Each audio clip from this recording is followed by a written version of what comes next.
வணக்கம். 7 தமிழ் செய்திகளுக்காக செய்திகள் வாசிப்பது சரவணன். கும்மிடிப்பூண்டி அருகே பிளாஸ்டிக் குப்பைகளை அகற்றும் பணியில் ஈடுபட்டிருந்த பெண் தூய்மை காவலரை பாம்பு கடித்தது.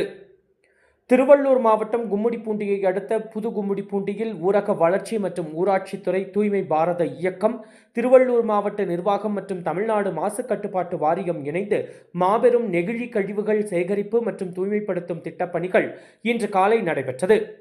இத்திட்டத்தின் தொடர்ச்சியாக கும்மிடிப்பூண்டியை அடுத்த புது கும்மிடிப்பூண்டி பாலீஸ்வரன் கோவில் அருகே தூய்மை பணியில் ஈடுபட்டு வந்தனர் தூய்மை பணியாளர்கள்.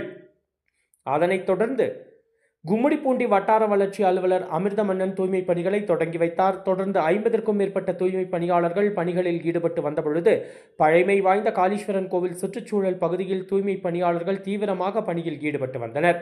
அப்போது அங்கு பணியில் ஈடுபட்டு வந்த கரும்புக்குப்பம் பகுதியை சேர்ந்த அமுலு வயது 38 என்ற பெண் தூய்மை பணியாளரை பாம்பு கடித்து காலில் ரத்தம் கசிய தொடங்கியது.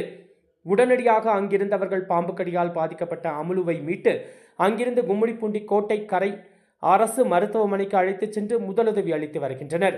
இந்த முதலுதவியின் போது இரத்த பரிசோதனை மேற்கொள்ளப்பட்டு வருகிறது. கடித்த பாம்புவின் ரகம் கண்டறியப்படாததால் இரத்த பரிசோதனையில் இரத்தத்தில் விஷம் கலந்திருக்கிறதா இல்லையா என்பதை கண்டறிந்து பாதிக்கப்பட்ட அமுலுவை அடுத்த கட்ட மருத்துவ சிகிச்சைக்கு அனுப்பி வைப்பது குறித்து நடவடிக்கை எடுக்கப்படும் என்று கோட்டைக்கரை அரசு மருத்துவமனை மருத்துவ அலுவலர் பொற்செல்வி தெரிவித்தார்.